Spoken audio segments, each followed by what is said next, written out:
ओम शांति। आज प्यारे बाबा का ब्रह्मा बाबा का अव्यक्त आरोहण दिवस है। 54 ईयर्स पहले 18 जनवरी 1969 आज के दिन साकार बाबा ने अपना अव्यक्त रूप धारण कर लिया और तब से लेकर अब तक प्यारे बाबा ब्रह्मा बाबा शिव बाबा के साथ, जिसको हम बाप दादा कहते हैं और माता पिता भी कहते हैं। बाप दादा का अर्थ है कि शिव बाबा हमारे बाप हैं और दादा ब्रह्मा बाबा हैं, और माता पिता का अर्थ है कि ब्रह्मा बाबा माता हैं और शिव बाबा पिता हैं। तो इस रूप में इतने वर्ष तक बाबा ने सेवा करके सारे विश्व में अपने बच्चों को ढूंढ कर चुन करके उनको अपने मुख वंशावली बनाया। तो हम देख रहे हैं, आज का दृश्य भी देख लो कि कितने कितने अति भाग्यशाली आप हैं जो साकार शरीर में प्यारे बाबा के मधुबन में डायमंड हॉल में उपस्थित हैं। तो प्यारे बाबा की उपस्थिति, जहाँ बाबा के बच्चे प्यार से मेरा बाबा कह के बाबा को खींचते हैं, वहाँ हो जाती है। और मधुबन में तो विशेष तौर पे रहती ही है। और 18 जनवरी अव्यक्त दिवस पर तो मधुबन में बाबा का विशेष ध्यान रहता ही है, उपस्थिति रहती है, क्योंकि ये बाबा की तपस्या भूमि है।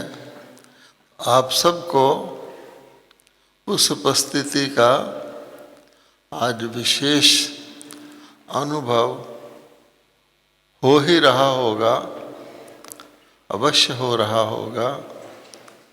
तो जिन भाई बहनों को स्वयं को ऐसा महसूस हुआ कि हमें अव्यक्त बाप दादा द्वारा विशेष आज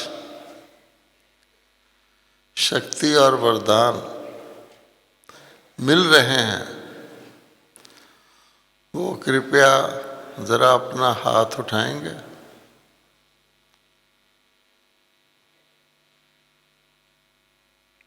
बिल्कुल ठीक। क्योंकि वैसे तो बाबा वरदानी स्वरूप हैं ही, लेकिन विशेष दिन और विशेष अमृत वेले से लेकर आज तो जैसे वर्षा का सीजन होता है तो कोई कोई दिन खूब वर्षा होती है। आज तो बाबा के बच्चों के ऊपर रूहानी स्नेह की, सूक्ष्म शक्तियों की और वरदानों की वर्षा इतनी हो रही है, इतनी हो रही है, और ये अमृत वर्षा है। तो सब जो हैं, जिसको कहा जाता है कि बिल्कुल ही लवलीन बाबा के अंदर आत्माएं हो रही हैं स्नेह में। ऐसे दिन कुछ बाबा की स्मृतियाँ, क्योंकि बहुत सारे भाई बहनों ने तो साकार बाबा को देखा भी नहीं, उनके साथ से पालना लेना या उनके साथ संग में रहने की बात नहीं है। इसमें कोई ऐसी बात नहीं है कि हमने देखा नहीं तो हम कुछ किसी बात में रह गए। लेकिन ड्रामा के अनुसार हर एक आत्माओं का पाठ है और हर एक आत्माओं के पाठ में कल्याण है। जिन्होंने देखा उनका अपना पाठ था, जिन्होंने नहीं देखा उनको भी बाबा ने उतनी ही पालना दी है। जो बच्चे कुछ पहले आ गए, कुछ बाद में आ गए, तो ऐसा नहीं है, क्योंकि अभी गेट खुला नहीं है। बाबा ने गेट खोला नहीं है। बाबा बच्चों का वेट कर रहे हैं कि जितने बच्चे आने हैं वो आ जाएं, लास्ट वाले भी आ जाएं, तब गेट खोलूं। इसलिए आप जानते हैं कि 54 ईयर्स से बाबा बच्चों को अव्यक्त में बुला रहे हैं, ताकि कोई ये ना कहे कि हम वंचित रह गए। तो गेट बाबा ने बिल्कुल खोलने की तैयारी है। सिर्फ बाबा को तरस आता है कि बच्चे पुराने वाले भी रेडी हो जाएं और नए वाले भी आ जाएं। तो आप सब लकी हैं, क्योंकि अभी टू लेट नहीं हुआ है, होने वाला है। पर जो आज के दिन इस वर्ष इस हॉल में बैठे हैं वो बहुत लकी हैं। शाम को जब आप बाबा की मुरली का वीडियो देखेंगे और चीज़ें तो उसमें देखेंगे ही, ये भी देखेंगे कि जो उसमें बैठे हैं उसमें आज बहुत सारे नहीं हैं। तो इसलिए आज भी जो हॉल में बैठे हैं तो बाबा ने कह रखा है कि अचानक, इसलिए किसी को भी कभी भी उसका संगम का पाठ पूरा हो सकता है। तो ये ध्यान में रखना है, क्योंकि अब तक भी कई भाई बहन अंदाज़ा लगाते हैं, पूछते हैं संगम कब तक चलेगा। कई कई प्रकार की बातें सुनने में मिलती हैं कि 100 वर्ष 2000 पता नहीं 34 में पूरे होंगे।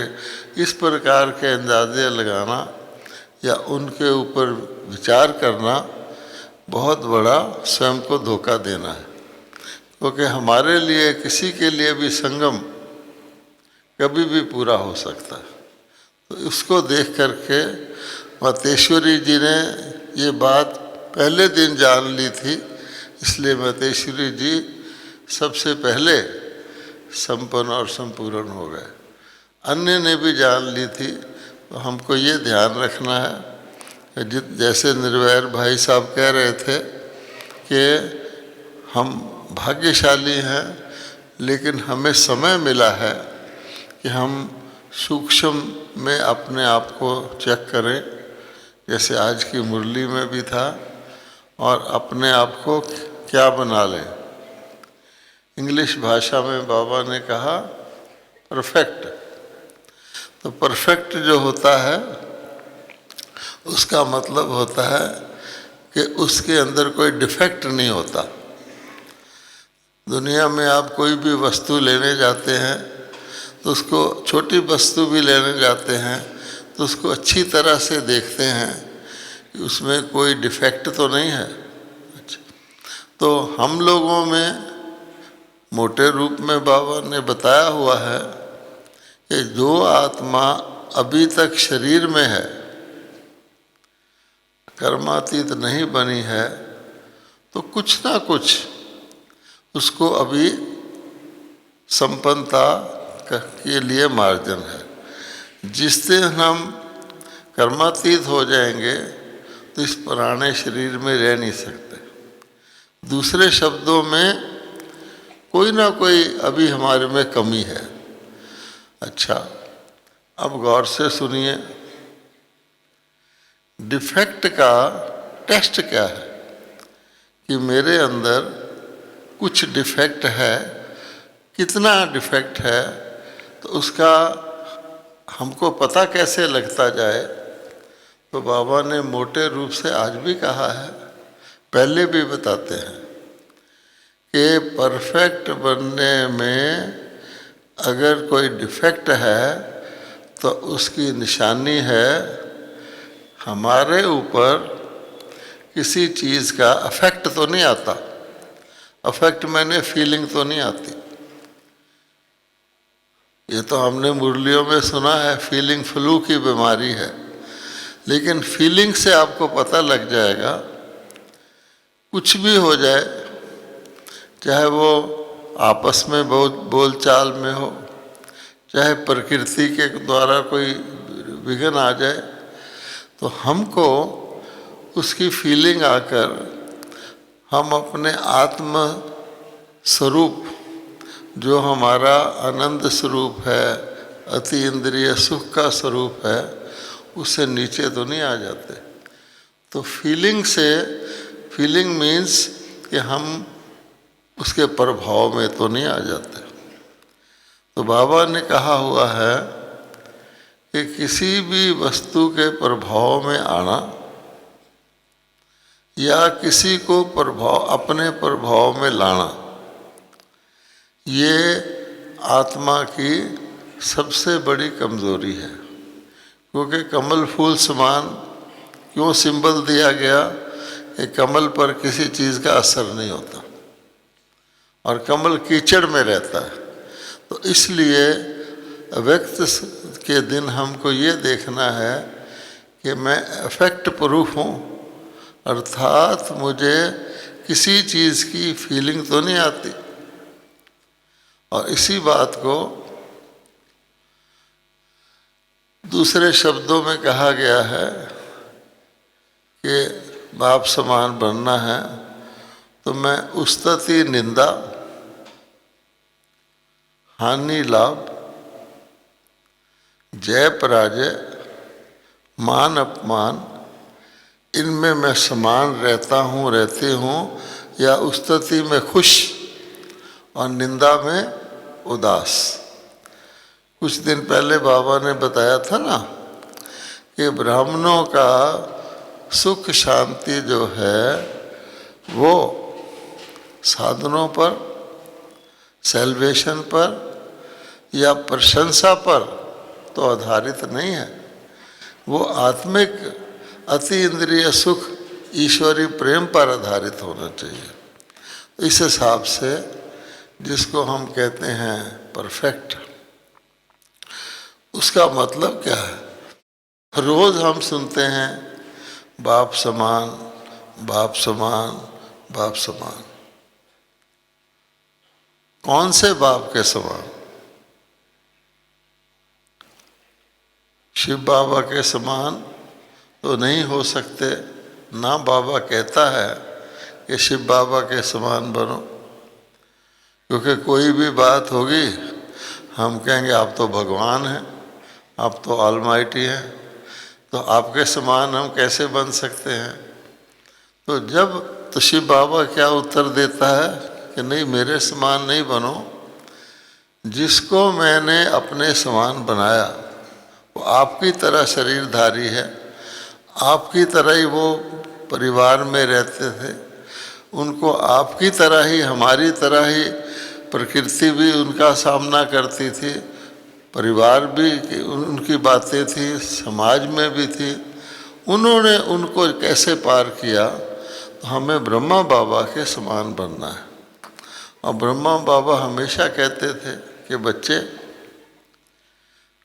माया आपके सामने आ नहीं सकती, पहले मेरे सामने आती है। मैं उसको अच्छी तरह से ठीक करके उस पर विजय पाके फिर आपके पास भेजता हूँ, ताकि अगर मैं कर सकता हूँ तो बच्चे भी कर सकते हैं। इसलिए बाबा ने कहा है कि हमें ब्रह्मा बाबा के समान बनना है। अच्छा, उसके लिए बाबा ने हमको एक बहुत सिंपल समझानी दी है कि बच्चे फॉलो फादर, समान बनने के लिए फॉलो फादर, अर्थात बाप को देखो। और बच्चे क्या करते हैं कि बाप को देखने की बजाय बहन भाइयों को देखना शुरू कर देते हैं बस। क्योंकि ये ब्राह्मण परिवार भी एक अपनी दुनिया है। अब दुनिया की लौकिक वाली दुनिया से तो हम बाहर आ गए, बाबा की प्रोटेक्शन में आ गए, छतर छाया में आ गए। आज सुबह भी अमृत वेले बाबा ने क्या कहा कि ब्रह्मा बाबा माता की तरह, जैसे माता अपने बच्चों को प्रोटेक्ट रखती है, तो ब्रह्मा बाबा ने इतने अनेक बच्चे जो मुख वंशावली रचे हैं, एक बच्चे का वो बाबा ध्यान रखता है, उसकी प्रोटेक्शन रखता है, उसको देखता रहता है जैसे माँ देखती रहती है। बच्चा रो तो नहीं रहा, बच्चे को कोई तकलीफ़ तो नहीं है, तो बच्चा तो कुछ नहीं कर सकता, तो माँ ही देखती है। तो सबसे बड़ा कार्य इस दुनिया में शिव बाबा तो बीज है, लेकिन जड़ से लेकर के उसने किया। और इसीलिए पहले जन्म से लेकर अंतिम जन्म तक, चाहे सुख था चाहे दुख था, चाहे ब्रह्मा का दिन था चाहे ब्रह्मा की रात थी, चाहे वे श्री कृष्ण जी के रूप में सुंदर थे या द्वापर में शाम बन गए, वो हमारे साथ रहे। तो अगर किसी का एक जन्म का भी साथ हो तो व्यक्ति कहता है लाइफ लॉन्ग, और अगर जन्म जन्म का साथ हो तो क्या कहना, और सारे कल्प का साथ हो तो क्या कहना। और किसका साथ हो? जिसने शिव बाबा के समान बनकर, बाप दादा एक जैसे हो गए, शरीरधारी होकर, एक आत्मा होकर, ब्रह्मा बाबा होकर किया, तो उसके हम बच्चे हैं। तो वो हम उसके उंगली छुड़ाने की कोशिश भी करें, फिर भी वो हमारी उंगली पकड़ लेता है। ऐसे बाबा को आज के दिन क्या करना चाहिए? क्या करना चाहिए कि दिल से जितना शुक्रिया हो सकता है। कई कहते हैं ना कि आपने मेरे ऊपर इतना एहसान किया कि मैं जन्म जन्म नहीं चुका सकता, वो तो एहसान है। तो बाबा कहता मैं एहसान नहीं करता, मैं अपने बच्चों से प्यार करता हूँ। तो बाबा हमेशा कहते हैं कि देखो ज़रा संगम के ऊपर, ऐसा तुमको कोई सारे कल्प में,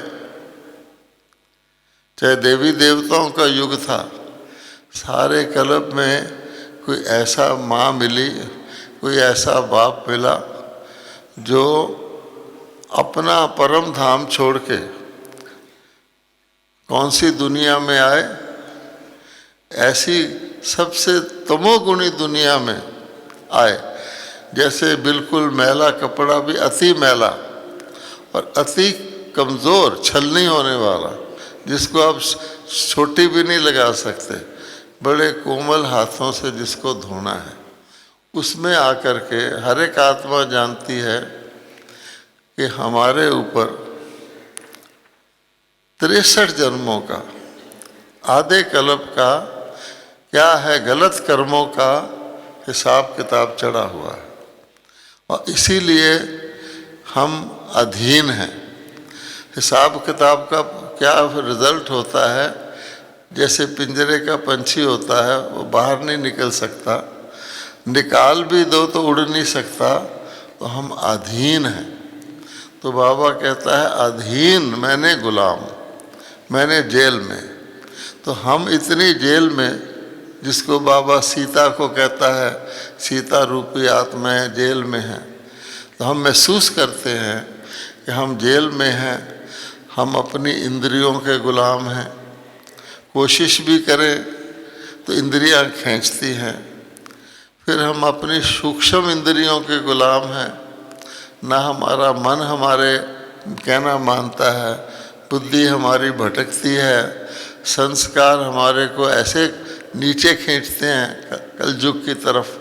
हम निकलना चाहते हैं, जैसे कोई व्यक्ति बहुत इस प्रकार के होते ना कीचड़, उसमें फंस जाए तो निकल नहीं पाते, फिसलते रहते हैं। ऐसी दुनिया से, कीचड़ से बाबा ने हमको कैसे निकाला, प्रेम से। जैसे बच्चा होता है तो उसको प्रेम से करते करते शिक्षा दी, धीरे धीरे रोज़ मुरली सुनाई, एक एक ड्रॉप अमृत का रोज़ हमने पिया, जिसकी यादगार वो शिव के ऊपर बूंद बूंद चढ़ाते हैं। तो बूंद बूंद करके बाबा ने करके करते आज हमको डायमंड हॉल में बिठाया है। हम सब सोच सकते हैं क्या से क्या बनाया है, तो बाबा का शुक्रिया करने के लिए आप बाबा को याद करके ज़रा ताली बजाओ।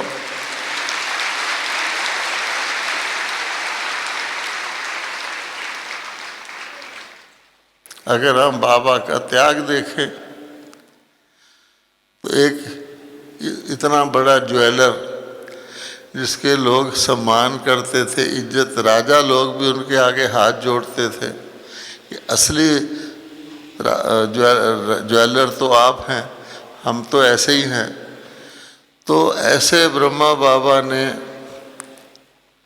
त्याग करके, जिसको कहते हैं संपूर्ण सब कुछ समर्पण करके, शरीर को भी, प्रॉपर्टी तो और चीज़ है, अपने मन को, तन को भी समर्पण करके भगवान के, और बाकायदा तौर पर मन से समर्पण नहीं। कई बार हम मन से कह देते हैं बाबा आप तो जानते ही है ना मैंने ये गलती की है, तो मन से आपको तो पता ही है। नहीं, बाकायदा तौर पर जब कोई व्यक्ति को रियलाइज़ करना होता है तो उसको थोड़ा बोलना पड़ता है, लिखना पड़ता है। तो बाबा ने करके माताओं की ट्रस्ट बना के बिल्कुल एक प्रकार से विश्व सेवाधारी वर्ल्ड सर्वेंट बन गए, और पक्का पहले दिन से बने और लास्ट दिन की लास्ट सांस तक बने। और कभी भी बाबा ने मैं नहीं कहा, मैं और मेरा नहीं कहा, मन मत नहीं करी। तो ऐसे बाबा ने, जिसने फिर ये सोचकर कि सारी दुनिया की सेवा मुझे करनी है, तो शरीर भी एक बंधन है। आप सोचो, शरीर को भी त्याग कर, सूक्ष्म रूप धारण करके, और किसी को कोई कहे कोई शरीर त्याग दे भगवान के लिए, हम सबको कहे कि बच्चा आप डायमंड हॉल में बैठे हो, चलो ब्रह्मा बाबा की तरह आज 18 जनवरी है, सब शरीर त्याग दो। कितने तैयार होंगे भाई? हाँ, कोई बहाना करेंगे, अभी मेरे भी कर्म विनाश नहीं हुए, अभी तो मुझे यहीं रहने दो, है ना। तो शरीर त्याग दो, तो शरीर त्यागने के लिए तैयारी करनी पड़ती है ना। तो ब्रह्मा बाबा ने हमको उदाहरण दिए कि देखो एक पतंगा, वो भी हमारी तरह जानदार है, उसके अंदर प्राण है, वो क्षमा के ऊपर रात के वक्त, दिन को नहीं, क्योंकि अंधेरे में, अंधकार में ही हम होते हैं, तब शरीर त्यागना है। सतयुग में तो त्यागने की बात नहीं। वो आकर के सचमुच अपने आप को क्षमा में जला देता है। वो भी तो कुछ सोचता होगा कि नहीं, उसको भी पता है। और बाबा ने हमको भी समझाया है कि शरीर त्याग दो, दुनिया त्याग दो, सब कुछ त्याग दो, पर आप अविनाशी हैं। हमारा कोई सब कुछ ले जाए, शरीर भी ले जाए, फिर भी हम अविनाशी हैं। गीता में तो सिर्फ लिखा है, पर बाबा ने हमको सारा, हमारा ज्ञान ही अलफ से शुरू होता है कि तुम अविनाशी आत्मा हो। तो ब्रह्मा बाबा ने उसका प्रैक्टिकल बताया कि मैं तो आत्मा हूँ। तो ये शरीर आदि भी एक सबसे बड़ा बंधन और प्यारा लगने वाला, बांधने वाला शरीर है। तो उसने शरीर त्याग करके भी दिखा दिया कि देखो, शरीर त्याग के भी सूक्ष्म शरीर के द्वारा आप देखते हैं कि जब अव्यक्त बाबा आते थे तो आवाज़ कैसी होती थी। अगर अव्यक्त बाबा चाहे, बाबा तो सर्वशक्तिवान है, तो हमारे जैसी नॉर्मल आवाज़ में नहीं बोल सकते, पर उन्होंने हमको अव्यक्त बनना सिखाने के लिए कि अव्यक्त बोल ऐसा होता है। अव्यक्त बोल को व्यक्ति गौर से सुनता है, क्योंकि अव्यक्त आवाज़ धीमी है तो अटेंशन जाता है। और बाबा जब बोलते थे तो अब ब्रह्मा बाबा की मुरली सुनो और अव्यक्त बाबा की मुरली सुनो तो बहुत शब्द भी स्लो करके बोलते थे, ताकि व्यक्ति के समझ में आ जाए, उसके मूल्य उसको धारण करें। इस प्रकार से 54 वर्ष तक बाबा ने हमारी अव्यक्त पालना की कि हम भी अव्यक्त सुनने, अव्यक्त बोलने के लिए तैयार हो जाएं। इसलिए मैं ये समझता हूँ कि प्यारे बाबा की अगर हमको प्रैक्टिकल में फॉलो फादर करना हो तो 2 बातें ही अगर हम सिर्फ जान लें। पहली तो उनका परिचय है कि हमारा बाबा ऑलमाइटी है, ज्ञान का सागर है, प्रेम का सागर है। ऑलमाइटी में शक्ति भी आ जाती है। तो ज्ञान, शक्ति और स्नेह, ये 3 चीज़ें हमारे बाबा ने हमको दी। और प्रैक्टिकल में जो बाबा कहते हैं एक नामी, तो एक नामी में सब कुछ आ जाता है। कल भी मुरली में था, एक रस सब में। एक तो हम ये याद रखें कि ये ऐसा डिपार्टमेंटल स्टोर है जहाँ आपको सब कुछ मिल सकता है, इसलिए आपको कहीं और जाने की आवश्यकता ही नहीं। आपको चाचा, मामा, काका, गुरु आदि की आवश्यकता ही नहीं कि वो परम पिता, परम शिक्षक, परम सतगुरु है। दूसरी बात है धैर्यता। आप गौर से देखेंगे तो देवी देवताओं में प्रैक्टिकल में धैर्यता थी। आप देखते हैं रामलीला के अंदर जब राम को चलते हुए दिखाते हैं विशेष तौर पे, तो राम और लक्ष्मण बहुत स्टाइल से चलते हैं, धैर्यता से। तो देवता बोलते हैं, चलते हैं, देखते हैं, उनका स्वभाव धैर्यता का है। कभी भी देवता जल्दी नहीं करते। कभी कभी हमारी बहनें कहते हैं ना, आओ लक्ष्मी नारायण की तरह चल के दिखाओ, तो उस वक़्त हम क्या करते हैं, उनको इमर्ज करते हैं, तो तेज़ी से दौड़ नहीं लगाते, तेज नहीं चलते। तो इसलिए धैर्यता। अव्यक्त बाबा भी जब दृष्टि देते थे, लाइन लगती थी, तो अव्यक्त बाबा ने कभी भी जल्दी नहीं की कि अब 100 व्यक्तियों की लाइन आ गई है तो जल्दी जल्दी कर लो। गाइड ज़रूर आगे करते हैं, आगे चलो, लेकिन अव्यक्त बाबा ऐसे देखते थे। हमने मम्मा को भी देखा। मम्मा एक बार दिल्ली में आई थी, बहुत पहले, जब थोड़े से भाई बहन थे, तो रेलवे स्टेशन पर माउंट आबू वापस आने के लिए मम्मा दृष्टि दे रही थी। 15-20 भाई बहन थे और उनको दृष्टि दे रही थी, तो ट्रेन ने सीटी बजा दी और गार्ड ने झंडी लगा दी। मैंने कहा मम्मा, क्योंकि डिब्बा मम्मा का ज़रा दूर था, मम्मा ने बिल्कुल उसी प्रकार, उसी स्पीड से धैर्यता से सबको दृष्टि देती रही, यहाँ तक कि ट्रेन ने दूसरी सीटी भी बजा दी और गार्ड झंडी हिलाने लगा। फिर मैंने कहा मम्मा गाड़ी, मम्मा चुप रही। मम्मा ने उसी स्पीड से लास्ट तक दृष्टि दी और डिब्बे की तरफ चलते हुए भी मम्मा ने अपनी स्पीड नहीं बढ़ाई। इसको कहते हैं काल जीत। और ये फैक्ट है कि जब मम्मा डब्बे में बैठ गई तब गाड़ी चली। अब आप सोचो, तो आम व्यक्ति जो है जल्दी करता है, तो देवता का मतलब है कि उसने कंट्रोल रखा हुआ है कि मेरी प्रारब्ध के अनुसार समय चलेगा, गाड़ी चलेगी, ना कि गाड़ी के अनुसार मैं चलूँगा। तो इसको कहते हैं धैर्यता।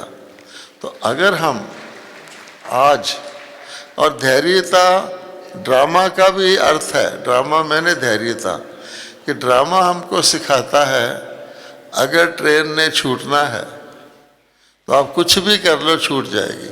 आप लंगड़ा के गिर पड़ो, फिर क्या करोगे?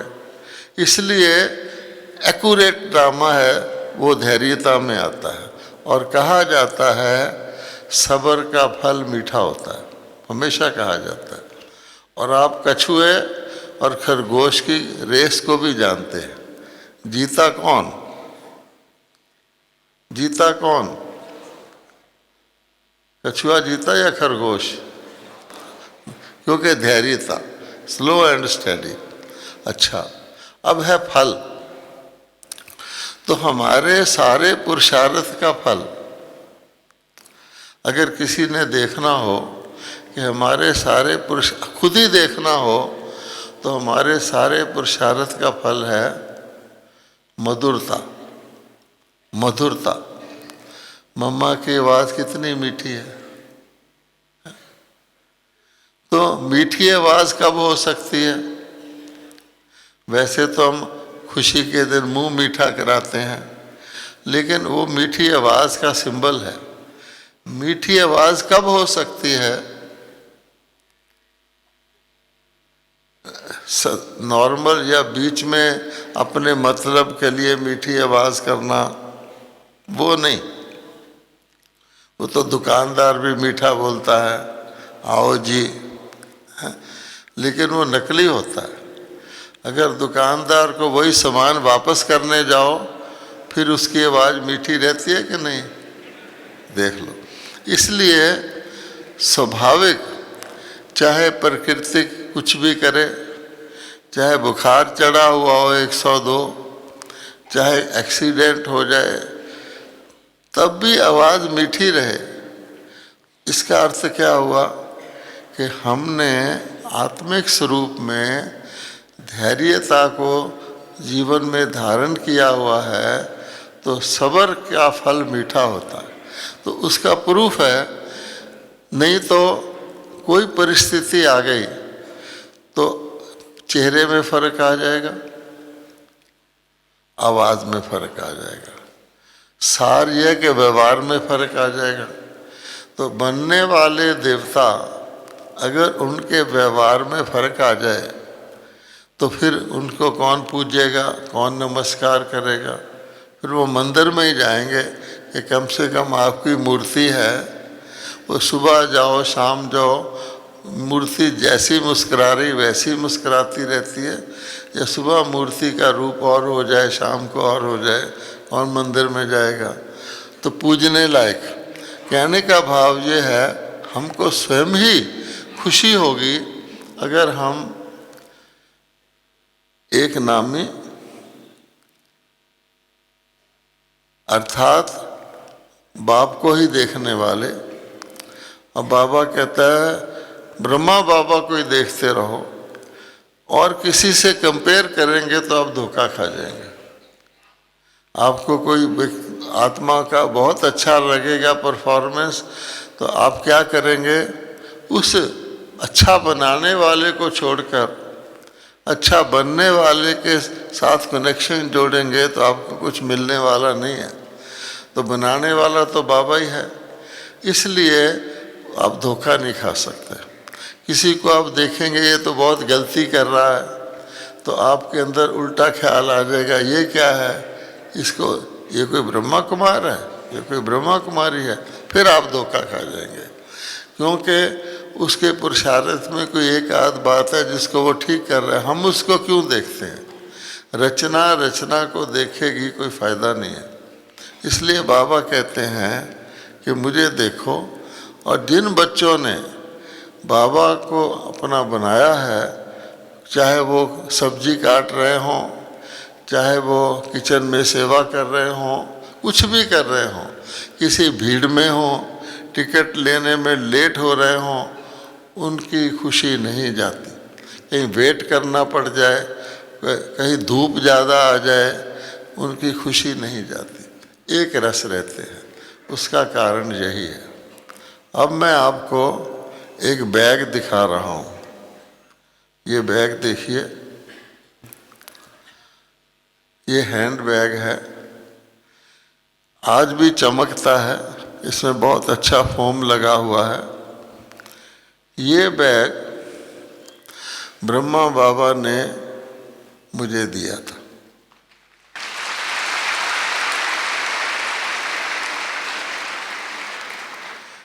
इसलिए दिया था कि मैं दिल्ली में रहता था और मुझे बाबा ने, जिसको दुनिया में वीआईपी कहते हैं, वेरी इग्नोरेंट पर्सन्स, है ना, वो अपने आप को वीआईपी कहलाते हैं, उनकी सेवा करने के लिए मेरी रिस्पॉन्सिबिलिटी थी। तो बाबा ने कहा, उन दिनों इंडिया में ऐसे बैग बनते ही नहीं थे। हांगकांग से किसी सिंधी परिवार ने ये बाबा को बैग भेजा था। सिंधी परिवार आते थे, कुछ ना कुछ चीज़ ले आते थे, रेडीमेड कपड़े ले आए, वो इंडिया में नहीं होते थे। तो बाबा ने सोचा ये सेवा करता है, मेरे को दिया और कहा कि जब भी जाओ उससे मिलने किसी से, तो जो लेटर या लिटरेचर लेके जाते हो इसमें डाल के ले जाओ। और सचमुच मैं जब इसमें डाल के वो लेटर लिटरेचर ले जाता था तो मुझे लगता था बाबा मेरे साथ जा रहा है और बाबा की इसमें शक्ति भर गई और इसका बहुत फ़ायदा होता था। तो इसी प्रकार से, क्योंकि ये एक स्थूल चीज़ है लेकिन बाबा की दी हुई है, तो वैसे तो बाबा कहते हैं कि किसी से मिलना हो मुझे याद करके मिलो। ये बाबा ने पक्का हर बच्चे को मंत्र दिया हुआ है कि कोई भी काम आप करो तो अगर पहले बाबा को याद कर लोगे तो सफलता ग्रांटेड है।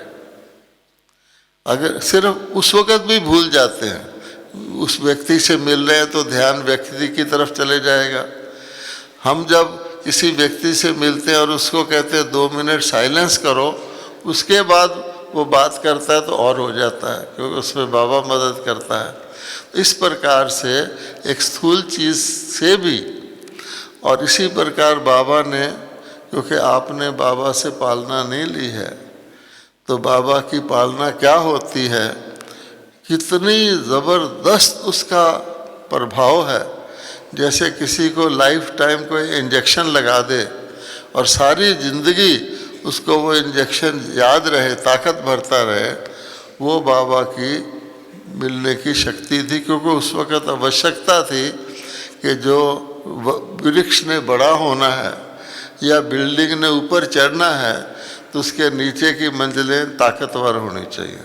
तो बाबा ने वो ताकत, जैसे बीज ने ताकत जड़ को दी और जड़ ने वो ताकत फिर तने को दी, जैसे बिल्डिंग बनती है, तो बाबा ने उन बच्चों को, निमित्त जिनको बनाया, उनको इस प्रकार की शक्ति दी कि वो दुनिया की किसी भी प्रकार की उतार चढ़ाव को जैसे बाबा हैंडल करते थे वैसे करें। तो उसमें डीप स्नेह क्या होता है, डीप शक्ति क्या होती है, ये सारी बातें उसमें, बाबा का प्यार क्या होता है उसमें आती हैं। तो मैं आपको 2-4 बातें सुना देता हूँ। पहली बात तो ये है कि जैसे बाबा कहते हैं कि एक बार कोई मेरा बच्चा बन गया, एक बार मेरा बाबा कह दिया, फिर क्या होगा? आपने एक बार सच्चे दिल से मेरा बाबा कह दिया तो बाबा बंधा हुआ है आपका ध्यान रखने के लिए, लाइफ, सारी लाइफ के लिए, क्योंकि आपने, बाबा तो मेरे बच्चे कहता है, तो इसलिए बाबा कहते हैं मेरा बाबा और मैं बाबा का। ये दो शब्द जो हैं, ये जो चाबी, जादू की चाबी होती है ना, उसके ऊपर जो गोल गोल होता है, वो ये है मैं बाबा का और बाबा मेरा। और उससे क्या फर्क पड़ता है? बाबा को हमारी सारी जन्म पत्री पता है, और उस जन्म पत्री के हिसाब से बच्चे का कुछ भी बाबा ने कह रखा है, मैं, कोई ब्राह्मण ऐसा नहीं है जिसमें कोई गुण ना हो, तो उसका जो भी गुण होगा उसको बाबा बढ़ाएगा। बढ़ाते बढ़ाते, एक गुण को बढ़ाते बढ़ाते सब गुण उसके अंदर ले आएगा, क्योंकि गुण से व्यक्ति को उत्साह मिलता है, गुण को यूज करने से उसको खुशी मिलती है। तो कहाँ बात ये है, ये ओम शांति भवन ऊपर आपने देखा, ये बनना था। बाबा तो उससे पहले ये व्यक्त हो गए थे, हिस्ट्री हॉल तक भी बाबा व्यक्त हो गए थे। तो ओम शांति भवन बनना था, उसके लिए 120 टन सीमेंट चाहिए था। 120 टन सीमेंट बहुत होता है, और वो सेंट्रल गवर्नमेंट की सीमेंट मिनिस्ट्री ही दे सकती है। तो मैं दिल्ली में था, मुझे कहा गया कि 120 टन सीमेंट लेना है। तो पूछता पाछता मैं सीमेंट कंट्रोलर के दफ्तर में पहुंचा। वो दिल्ली में एक राजेंद्रा प्लेस है, वहाँ पर था। पहली बार पहुंचा तो वो भाई बैठा हुआ किसी से बात कर रहा था, मैं पहुंच के बैठ गया। जब उसकी बात पूरी हो गई तो मुझे उससे सीमेंट की बात करनी थी। तो उसने बोला, कहिए क्या काम है? अब सुनना, गौर से सुनना, कहिए क्या काम है? तो मैंने उसे कहा, आप किस शहर के रहने वाले हैं? अब आप सोच सकते हैं कि नॉर्मली कोई व्यक्ति किसी से मिलेगा तो काम की बात करेगा, शहर की बात तो नहीं करेगा। उसने मेरा ही शहर बताया कि मैं अमृतसर का बॉर्न हूँ। उसने कहा मैं अमृतसर का ही रहने वाला हूँ। अच्छा, यहाँ तक नहीं, फिर आगे चलिए। फिर मैंने उससे पूछा, आप किस स्कूल में पढ़े हैं? अच्छा, उसने मेरा स्कूल बताया। अब आपको ताली बजानी चाहिए कि ये किसको पता है कि मेरा और उसका स्कूल एक है, मेरा और उसका शहर एक है? बाबा को ही पता है। तो बाबा ने इस बात को भी यूज करवाया सीमेंट दलवाने के लिए। तो फिर हमने स्कूल के मास्टरों के नाम बताए उस वक़्त के। अच्छा, फिर वो ऐसे हम खो गए जैसे हम स्कूल अमृतसर पहुंच गए हैं। उसके बाद उसने कहा काम बताइए। फिर मैंने उसको बताया। उसने कहा 120 टन सीमेंट। फिर अपने आप कहता है, हाँ हाँ ठीक है, संजय गांधी ने अनंतपुर के गुरुद्वारे के लिए सीमेंट लिया है, ठीक है ठीक है। उसने हमें 120 टन सीमेंट दिलवाया। अच्छा, और बहुत आगे भी जब तक सीमेंट डिकंट्रोल नहीं हुआ वो देता रहा। दादी जी उसके घर गए, वो अलग बात है। लेकिन मैं आपको ये बताना चाहता था कि देखो बाबा को ये पता था, बाबा ने इसको भी यूज़ करके सेवा करवाई। इससे क्या पता लगता है कि हमारी पूरी जन्म पत्री बाबा के पास है। और बाबा अपने बच्चे का इतना ध्यान रखता है, इतना ध्यान रखता है। एक तो अपने बच्चे का सम्मान, कभी भी कुछ गलत दुनिया वाले करने की भी कोशिश करें, कभी भी नीचा नहीं हो सकता। ये पक्की बात है बाबा की। बाबा लौकिक और अलौकिक सब में मदद करता है। अब मैं आपको एक और बात बता रहा हूँ। जब मैंने चार्टर्ड अकाउंटेंसी पास की तो दिल्ली में चार्टर्ड अकाउंटेंट लोग एक ऑफिस खोल के प्रैक्टिस करते हैं। तो दिल्ली में एक बहुत प्रसिद्ध बिजनेस इलाका है, यहाँ तो दिल्ली के बहुत भाई बहन होंगे, जिसको सदर बाज़ार कहते हैं। तो सदर बाज़ार में मैंने एक होटल में कमरा लेकर के प्रैक्टिस शुरू कर दी। आयु मेरी 21-22 साल की थी। तो अभी मुझे 8-9 महीने हुए थे तो मैं माउंट आबू आया। तो पहली बात बाबा ने पूछी, बच्चे तुमने पास कर लिया? मैंने कहा हाँ, बड़ी खुशी से मैंने कहा बाबा मैंने पास कर लिया और मैं ऐसे ऐसे प्रैक्टिस करने शुरू कर दिया। तो बाबा ने कहा नज़दीक आओ। मैं नज़दीक तो था ही, तो और नज़दीक गया। तो बाबा ने कहा देखो बच्चे, प्रैक्टिस करोगे तो तुम्हारा सारा ध्यान उसमें जाएगा, अपने क्लाइंट के मामले में खाना खाओगे ये भी नहीं पता लगेगा मैंने खाया, बुद्धि जाएगी, तुम कोई सरकारी नौकरी कर लो। अब ब्रह्मा बाबा ऐसी उनकी पर्सनैलिटी है, चमकता हुआ चेहरा। तो मैंने उसी वक़्त फैसला कर लिया कि मैं अपने ऑफिस में नहीं दोबारा जाऊंगा और नौकरी करूंगा।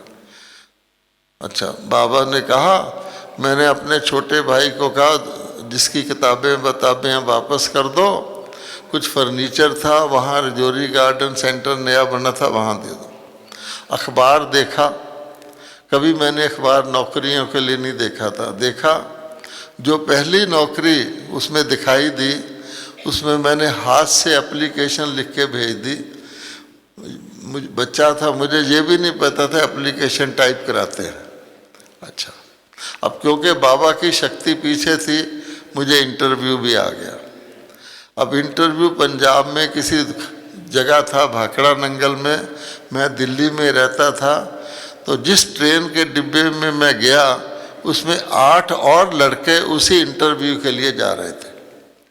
तो सारे बैठे फटफट इंग्लिश बोल रहे थे, बड़े स्मार्ट थे, और मैं बीके कोने में दुबका हुआ बैठा था और सोच रहा था अगर ये लड़के जा रहे हैं तो मुझे तो नौकरी मिलने वाली नहीं है।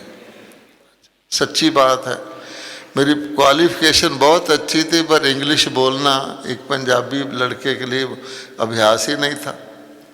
खैर, अब हम पहुंच गए। शॉर्ट में बताता हूं, जब मेरी इंटरव्यू की बारी आई तो उन्होंने मेरे से 5 प्रश्न पूछे। अब एक बीके जो होता है उसका कितना का ध्यान अपनी पढ़ाई में जाता है आप सब जानते हैं। पास तो कर लिया, बाबा ने शक्ति दे दी। तो 4 सवाल में मैं कोई उत्तर ठीक नहीं दे सका। 5वां प्रश्न ये था, आप क्या तनख्वाह लेंगे? अब मुझे कुछ पता नहीं तनख्वाह की और डिटेल का, कि उसमें पे स्केल होता है, इंक्रीमेंट होता है, कुछ पता नहीं। मैंने कहा जी जो आप दे देंगे, मुझे पता ही नहीं। तो बाद में मैं रखा गया, बाकी सारे लड़के बाहर।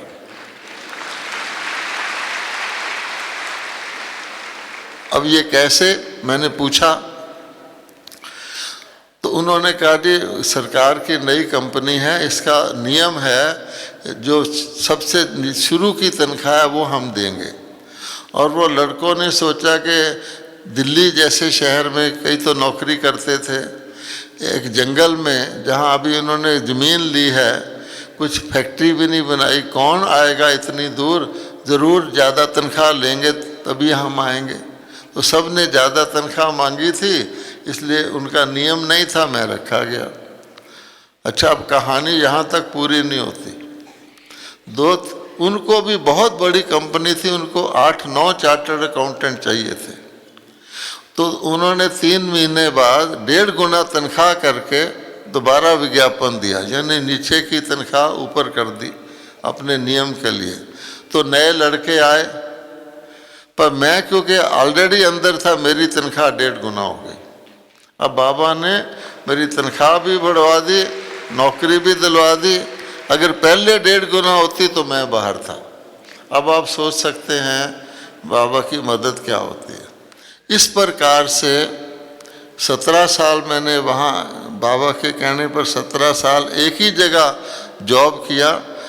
बहुत बाबा ने रिस्पेक्टेबल रखा। मुझे बड़ी चिट्ठियाँ मिली ऑफिस से, बहुत अच्छा काम करते हो। और सच ये है कि मैं बहुत थोड़ा काम करता था, लेकिन जो काम करता था वो बाबा अच्छा करवा देता था। उनके अंदर था कि बहुत अच्छा काम करता है। किसी का भी कोई डिसिप्लिन का केस हो जाए, कोई स्टोर खोलना हो तो मेरे से ही पूछते थे। जब मैंने रिज़ाइन किया तो वो कहते थे जी आप कुछ भी ना करो, आप कंपनी में रहो। यहाँ तक हो गया था। तो कहने का भाव ये है, बाबा का हाथ सिर पर है। जब मैंने रिज़ाइन किया तो दूर के रिश्तेदार मेरे, जो कभी मेरे सामने नहीं आए, मेरे पास आए और बोले तुम ऐसी गलती मत करो, लोगों को तो नौकरी मिलती नहीं, तुमको सरकारी नौकरी है, तुम छोड़ रहे हो, बुजुर्ग हो जाओगे तो मांग के खाओगे क्या। ऐसे ऐसे मुझे बोलते थे। पर मुझे अनुभव था कि बाबा है तो कल्याण ही कल्याण है। और सचमुच उस दिन से लेकर आज तक कभी भी बाबा ने मुझे अनकंफर्टेबल नहीं रखा। चाहे ट्रेन में भीड़ हो, कुछ हो, मेरे को बाबा ने, भगवान है, हर चीज़ में ठीक तरह से करवाया। अब मैं आपको ट्रेन का भी एक सुना देता हूँ, 2 सुना देता हूँ। अच्छा, एक बार पटना में बहुत बड़ा मेला हुआ। उन दिनों मेले की बड़ी वैल्यू थी और उस मेले में चीफ मिनिस्टर ने आना था। मैं मधुबन एक दिन पहले ही पहुंचा था। तो बाबा ने मुझे कहा बच्चा तुम उस मेले में जाओ और गीता का भगवान सिद्ध करके आना है। अच्छा, बाबा ने मुझे गीता के भगवान सिद्ध करने की ड्यूटी दे दी थी। आज भी मैं ऊपर गया था तो झोंपड़ी जो है उसमें मैंने बैठकर जो मैंने गीता के भगवान के बारे में एक छोटे से पॉइंट्स लिखे थे, बाबा को सुनाए थे। तो बाबा ने कहा मैं यही चाहता हूँ, तुम गीता का भगवान सिद्ध करो।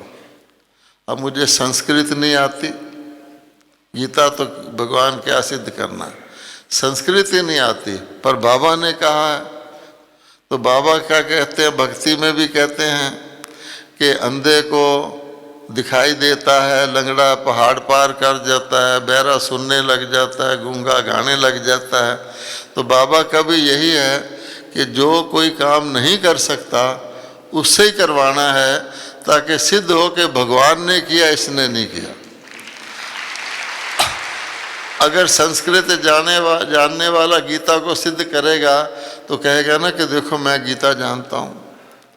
अब बाबा ने दादी चंद्रमणि जी को पंजाब में भेजा, उनको पंजाबी नहीं आती थी।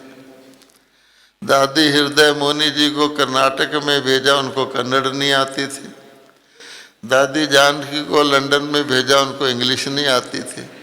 गुलजार दारी खुद कहती थी कि वो कहते हैं कि तुम ऑक्सफोर्ड में लेक्चर करोगी, मैंने तो दुनिया का नक्शा भी नहीं देखा।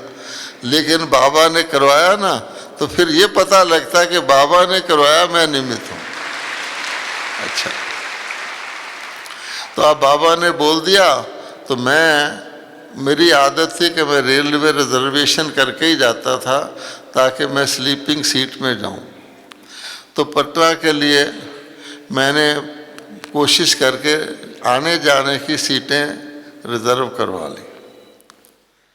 अच्छा, अब हुआ क्या कि मैं वहाँ गया, 1-2 दिन रहा तो गीता के भगवान का स्टॉल बना लिया, पर्चा छपवा लिया जिसमें वोट होता है ना, कृष्ण है या शिव है। तो समझा के मैं लोगों से फार्म भरा लेता था, कम से कम 1000 फार्म भर गए कि शिव है। मैं बोरी भर ली। अच्छा, अब मुझे वापस आना था तो कोई कारण बन गया, मुझे 1 दिन पहले आना पड़ गया, मेरी माता जी बीमार हो गई। तो बाबा ने कहा कि कोई बात नहीं, पहले तो मैंने सोचा मैं पूरा करके आऊँगा, फिर मैंने कहा कि माता जी को कुछ शरीर वगैरह छूट गया तो लोग कहेंगे ब्रह्मा कुमार अपनी माँ का ध्यान नहीं रखते। तो मैंने संदेशी से पूछवाया, उसने कहा 1 दिन पहले आ जाओ, मथुरा से होके आ जाना। मेरी माता जी रहती थी एक तूफान मेल गाड़ी चलती है जो मथुरा से होके आती है। अच्छा, अब प्रॉब्लम ये थी कि मेरी सीट रिज़र्व नहीं थी, तो मुझे तो किसी तरह आना ही था। तो वहाँ हमारे ओम प्रकाश भाई होते थे जिसको रेलवे मिनिस्टर कहते हैं, वो भी आ गए, सब स्टेशन पर आ गए, हम आपको सीट दिलवाएंगे। अब वो तूफान मेल आई तो उसके सब डिब्बे बंद, और बिहार में लॉ एंड ऑर्डर सबसे कम होता है, तो उन्होंने डिब्बे ही नहीं खोले। हम खटखटाते रहे, बड़ी मुश्किल से ट्रेन चलने के वक़्त किसी ने डिब्बा खोला, मैं उसके अंदर चला गया। ट्रेन चल पड़ी, वहाँ मैं खड़ा हूँ, सीट का तो सवाल ही नहीं, टीटी नहीं है उसमें, इतना अराजकता, टीटी 2 स्टेशन बाद चढ़ता है उसमें। अच्छा, मैं खड़ा हूँ, इतने में एक भाई, बंगाली भाई, बनियान पहने हुए, वहाँ टॉयलेट होता है वहाँ आया। तो एक माता खड़ी थी, उसके पास बच्चा भी था, 2 बच्चे थे। तो उसने समझा ये माता मेरे साथ है, तो उसने कहा आप लोगों के पास सीट नहीं है? तो माता ने कहा मेरे पास तो है पर टीटी नहीं है, मुझे पता नहीं मेरी सीट कौन सी है। तो मुझे कहता आपके पास नहीं है? मैंने कहा हाँ। कहता आप मेरे साथ आ जाओ। वो स्कूल टीचर था, रेलवे का, ट्रांसफ़र हो रहा था, उसके पास 7 सीटें थी, और उसने अपने 2 बच्चों को इकट्ठे सुला के मुझे सुला दिया फुल। और मेरे को आंसू आए कि देखो बाबा ने यहाँ भी मुझे रेलवे की सीट दिला दी। अच्छा, इसी प्रकार एक और घटना है। मेरा काम था सेवा पहले, बाकी काम बाद में। तो दिल्ली के पास एक मुजफ्फरनगर है, तो मुजफ्फरनगर के भाई बहनों ने मेला लगाया, प्रदर्शनी लगाई, और मेरे को शौक़ था उसमें जाने का, मैं नौकरी भी करता था। तो शनिवार को मैं वहाँ चला गया, छुट्टी हो गई, शनिवार वहाँ रहा, संडे तक सेवा किया। संडे रात को मुझे वापस अपने शहर में नौकरी पर आना था। एक ट्रेन आती है, वो दिल्ली से चलती थी, लगभग रात के 10:30 बजे वो मुजफ्फरनगर 3 मिनट के लिए रुकती थी, छोटा शहर था। अब मैं सेवा करके सब करके शाम तक करता रहा, फिर अपना सामान लेके रेलवे स्टेशन पर आ गया। मेरे पास रिजर्वेशन है नहीं। अच्छा, तो मैंने कहा कि एकाग्रता में, निश्चय में बड़ी विजय है, आज मैं खड़ा हो जाऊंगा, जो डिब्बा मेरे सामने आएगा उसी में चढ़ूंगा। अब बाबा अब आगे जाओ। लो जी, ट्रेन आई, डिब्बा मेरे सामने आ गया। पहले तो मेरा मन जरा सा हिला कि मैं डिब्बा देख लूँ, फिर मैंने कहा नहीं, एक टांग पे खड़े होके जाना पड़े पर मैं इसी में चढ़ूँगा। अच्छा, अब उस डिब्बे में मैं चढ़ गया। तो शाम के, रात के 10:30 बजे क्या सीन होता है अनरिजर्व डिब्बे में, लोग सिगरेट पी रहे हैं, ताश खेल रहे हैं, बात कर रहे हैं, सब सीटें फुल हैं। ऊपर की सीटें जिसने लेनी थी वो लेके लेटा हुआ। तो उसमें 3-4 कंपार्टमेंट होते हैं।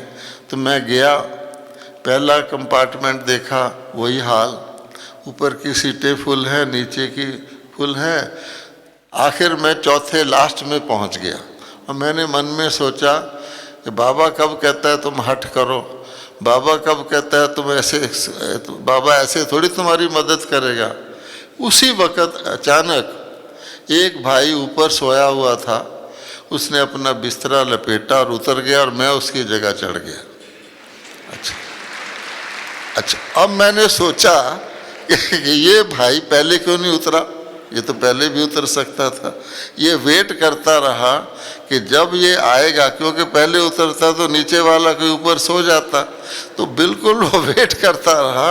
जब मैं वहाँ आके सोच रहा था, संकल्प चल रहा था, उस वक़्त वो पैकअप करके चला। फिर मेरे आंसू आए कि मैंने कहा देखो बाबा यहाँ भी सीट दिलवा रहा है। तो 100% मेरा पक्का आपको ये कहना है कि एक बारी आप बाबा की कोई बड़ी बात मान लो। बाबा ने मुझे कहा तुम नौकरी कर लो, वो छोड़ दो, मैंने मान लिया। तो लाइफ लॉन्ग बाबा आपकी हर कोई भी परीक्षा आएगी उसको ठीक करेगा। अच्छा, एक और सुना देता हूँ। अच्छा, अब जब हम नौकरी करते थे तो हमारी कंपनी बहुत बड़ी थी, उसके कई जगह ब्रांच थे। असम में था, बॉम्बे में था, सिंदरी में थे। अच्छा, तो मेरे को बाबा ने कह दिया कि बच्चे तुमने कैसे कहा कि असम में हमारी फैक्ट्री खुली। तो मैं बाबा के पास गया कि बाबा वहाँ हमारा सेंटर नहीं है, तो आप कहते हो सेंटर खोलो, तो मेरे को वहाँ हमारी फैक्ट्री खुल रही है, तो वो पुराने लोगों को नई जगह भेज दे, वो मुझे भेज रहे हैं, मैं चला जाऊँ? तो बाबा बोले, बच्चे असम में 9 महीने बारिश होती है, बड़ा बड़ा मच्छर होता है, तुम वहाँ नहीं जाना। बाबा कभी आबू से बाहर जाता है? ऐसे बाबा ने मुझे कहा, तुम वहीं रहो। अच्छा, तो मैंने सोच लिया कि मैंने यहीं रहना है। तो क्या होता था, जब नई कंपनी खुलती थी तो और लड़के चले जाते थे, थोड़ी तनख्वाह भी बढ़ा देते थे, मैं वहीं रहता था। बाबा ने कहा हुआ।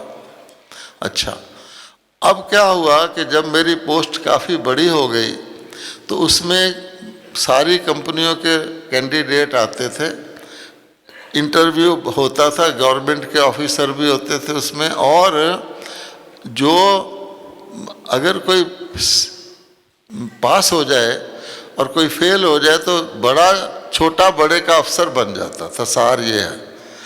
तो ऐसा एक इंटरव्यू था, मैं तो बीके था, काम बहुत अच्छा करता था, पर मेरा कोई कहे ध्यान तुम्हारा फैक्ट्री में लग जाए तो नहीं लगता था। आप हैरान होंगे, 17 साल मैंने नौकरी की है, 11 साल में फैक्ट्री के अंदर ही नहीं गया। आपने ऐसा व्यक्ति देखा? 17 साल नौकरी की है, 11 साल फैक्ट्री के अंदर ही भी नहीं गया। यहाँ तो लोग एक प्रदर्शनी देखने जाते हैं तो 4-10 चीज़ें और भी देख के आ जाते हैं।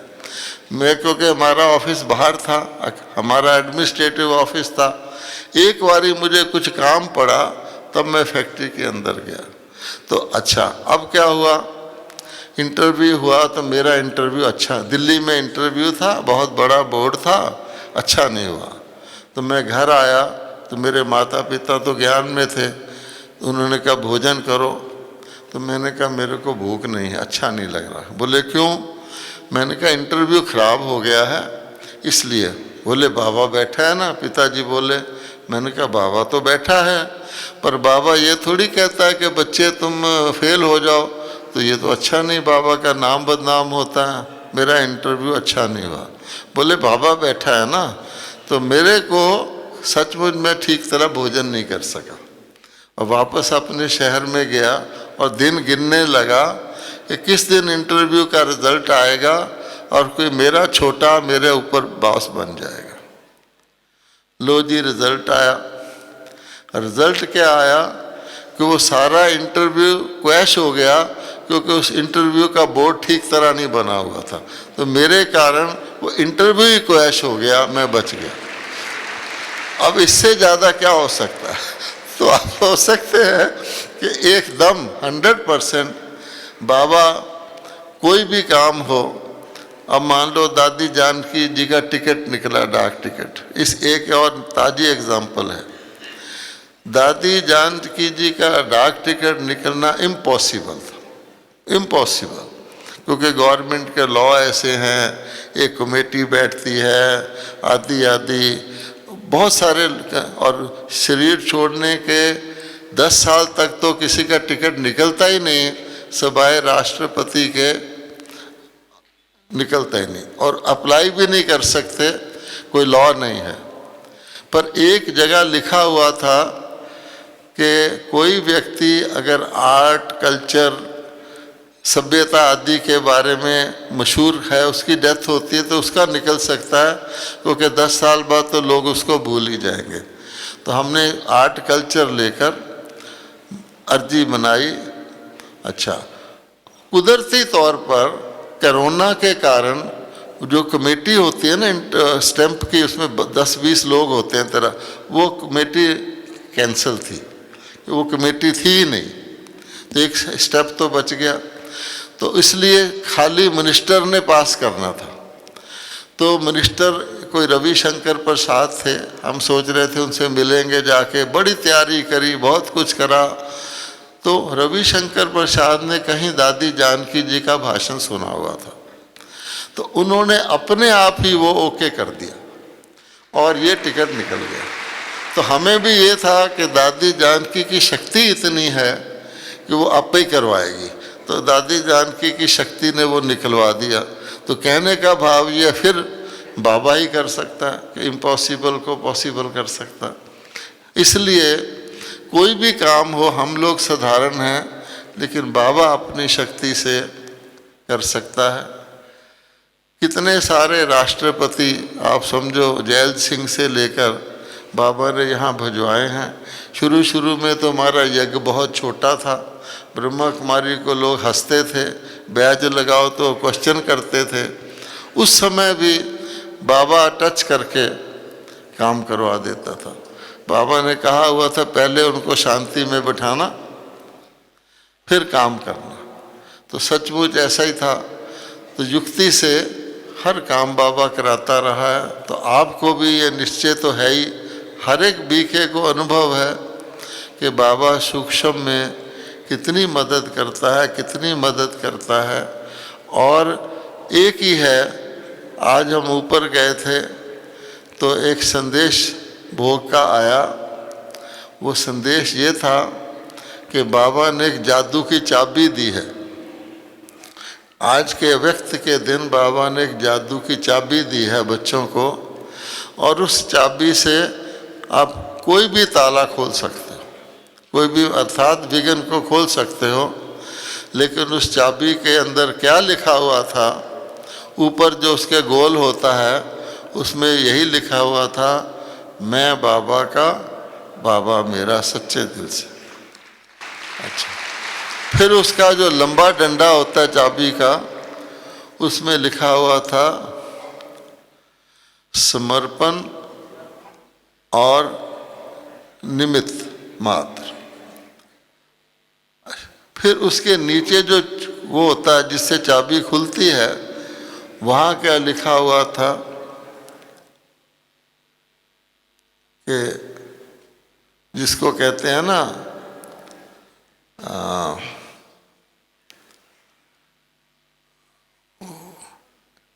एक तो कंपेनियन होता है, उसके बाद क्या होता है कंबाइंड।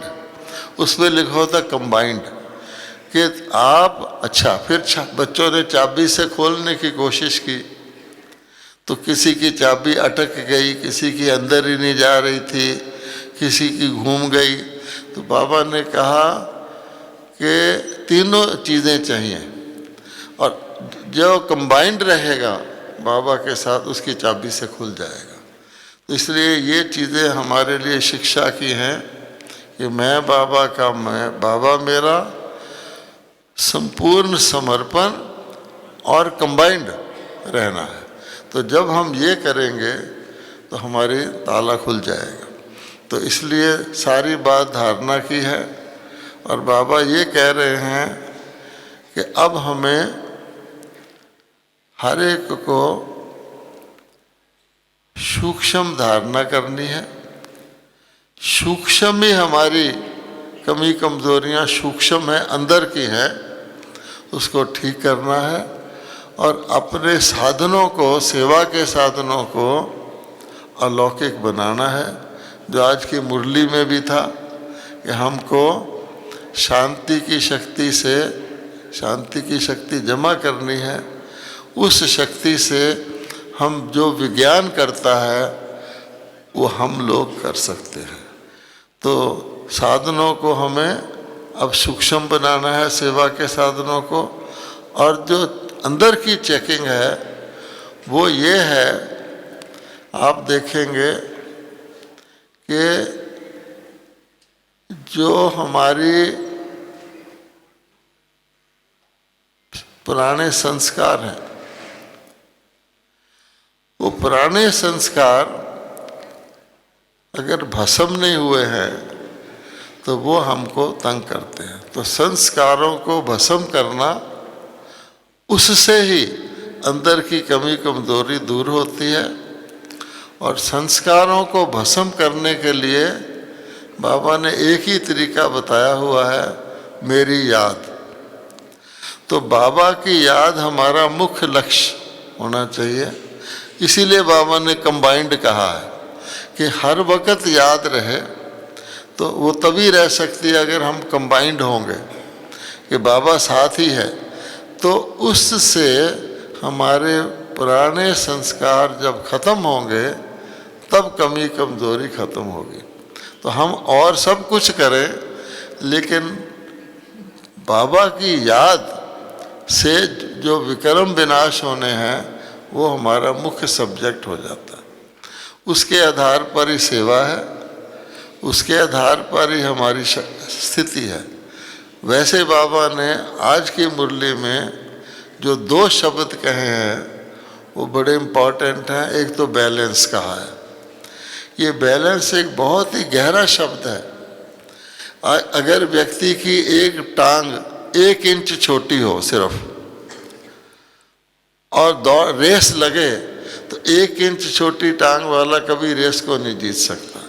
दोनों टांगे बराबर होनी चाहिए। इसी प्रकार से हर चीज़ में हमारा बैलेंस हो। बैलेंस का मतलब है हम किसी चीज़ में बहुत आगे ना बढ़ जाएं, किसी चीज़ में बहुत पीछे ना रह जाएं। कोई सब्जेक्ट हमारे शौक़ का है तो हम उसको खूब करें, मान लो सेवा खूब करें, लेकिन अगर सेवा के साथ सहन शक्ति, समाने की शक्ति नहीं होगी तो सेवा में कोई विघ्न आएगा तो हम उतना ही डिस्टर्ब हो जाते हैं। इसलिए बैलेंस वाला कभी डिस्टर्ब नहीं होता। जैसे शरीर और आत्मा है तो हमें दोनों का ख्याल रखना है। कई बार हम शरीर का ख्याल नहीं रखते, बाद में हमें दिक्कत होती है, या आत्मा की उन्नति का नहीं रखते, शरीर का रखते, तभी दिक्कत होती है। तो एक तो बाबा ने बैलेंस कहा है हर प्रकार का। दूसरा सुखदाई, एक शब्द आज मुरली में बाबा ने कहा सुखदाई। अब सुखदाई इतना शानदार शब्द है, सुखदाई भव। अगर हम सुख देने वाले बन जाएंगे तो हमको सुख ही मिलेगा। तो सुखदाई बाबा ने कहा ना कि अपने आत्मा मन की शुद्धि के लिए हमको सुखदाई बनना है। सबका शुभ सोचना है, शुभ बोलना है, शुभ संकल्प करना है और ध्यान रखना है कि मैं सबको सुख दूं, बस। और शिव बाबा की शक्ति हमारे साथ है। तो हम सबको ब्रह्मा बाबा, ऐसे तो हर एक के जीवन में बहुत सारी बातें हैं, परंतु मुख्य बात यह है कि ब्रह्मा बाबा को फॉलो करके हमें धारणा करनी है। ओम शांति। ये दिखाया? हाँ बताया, बताया। दिखा बोला।